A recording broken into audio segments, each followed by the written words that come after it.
अस्सलामुअलैकुम। मेरा नाम है मोहम्मद शादाब और मैं इल्म रमल की एक और वीडियो लेकर हाजिर हुआ हूँ। इससे पहली वीडियो में मैंने आपको अशकाल बनानी सिखाई थी, किस तरह से अशकाल बनती हैं और किस तरह से अशकाल को याद रखा जाता है। जायजा बनाकर मैंने आपको बताया था।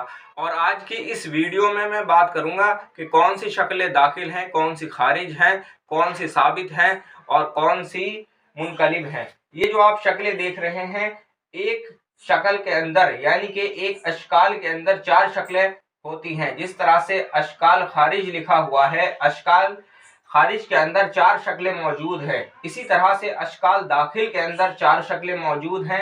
इसी तरह से अशकाल मुनकलिब के अंदर 4 शक्लें मौजूद हैं। इसी तरह से अशकाल साबित के अंदर भी 4 शक्लें मौजूद हैं। किस तरह से इनका इस्तेमाल होता है और किस तरह से इनको याद रखा जाएगा कि साबित अशकाल कौन सी है, मुनकलिब अशकाल कौन सी है, दाखिल अशकाल कौन सी है और खारिज अशकाल कौन सी है।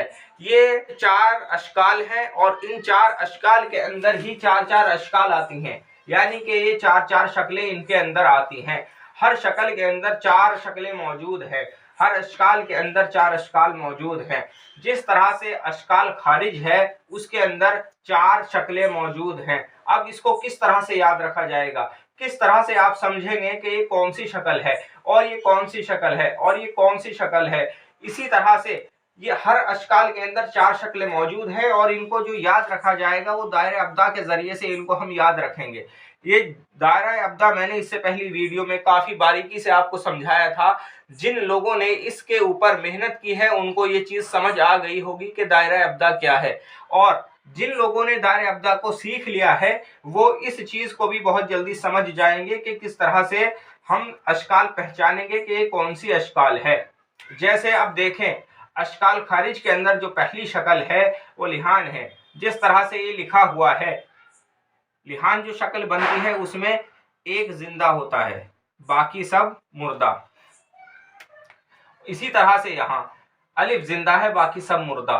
जिस शक्ल का भी अलिफ जिंदा है वो अशकाल खारिज के अंदर आएगी, यानी कि वो शक्ल खारिज शक्ल है।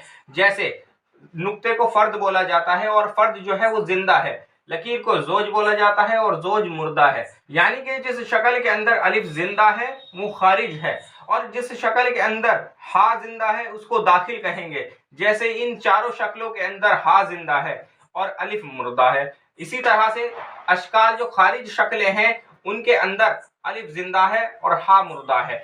अगर हम इसकी ये वाली शक्ल बनाएं, अशकाल दाखिल की पहली शक्ल जो है वो ये है,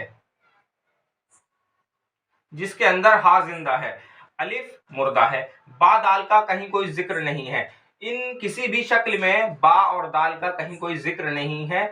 अलिफ और हा के ताल्लुक से ये सारी शक्लें बनती हैं और इन्हीं के ताल्लुक से ये पहचाना जाता है कि कौन सी शक्ल है, ये साबित शक्ल है या मुनकलिब शक्ल है। अब देखें मुनकलिब शक्लें कौन सी होंगी। जिनके अंदर अलिफ भी जिंदा होगा और हा भी जिंदा होगा वो मुनकलिब शक्लें कहलाएंगी। यानी कि जिन शक्लों में अलिफ भी जिंदा है और हा भी जिंदा है वो मुनकलिब शक्लें कहलाएंगी।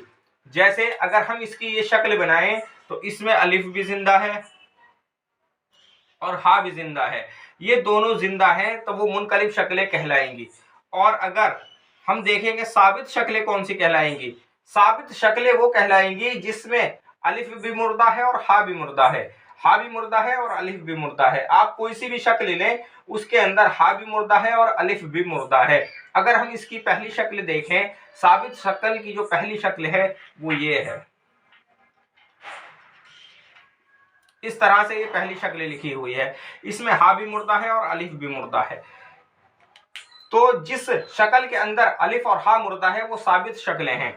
ये इस तरह से आप इसको याद कर सकते हैं कि कौन सी शक्ल साबित है और कौन सी दाखिल है।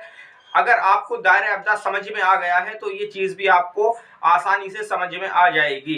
इसीलिए इल्म रमल जो लोग सीखना चाहते हैं उनके लिए ज़रूरी है कि वो दायरा अब्दा को अच्छी तरह से सीखें, दायरा अब्दा का इस्तेमाल अच्छी तरह से करना सीखें। जो लोग दायरा अब्दा का इस्तेमाल करना सीख जाएंगे उनके लिए इल्म रमल बहुत ही आसानी से उनको समझ में आने लगेगा। आज की वीडियो में इतना ही। आने वाली वीडियो में मैं आपको बताऊंगा कि किस तरह से इन अशकालों का इस्तेमाल किया जाता है। इल्म रमल के ताल्लुक से अगर आपका कोई सवाल है या इल्म रमल के ताल्लुक से अगर आप कुछ मुझसे मालूम करना चाहते हैं तो मेरे व्हाट्सएप नंबर पर मुझसे राब्ता करें या मुझे कमेंट करें। अस्सलामु अलैकुम।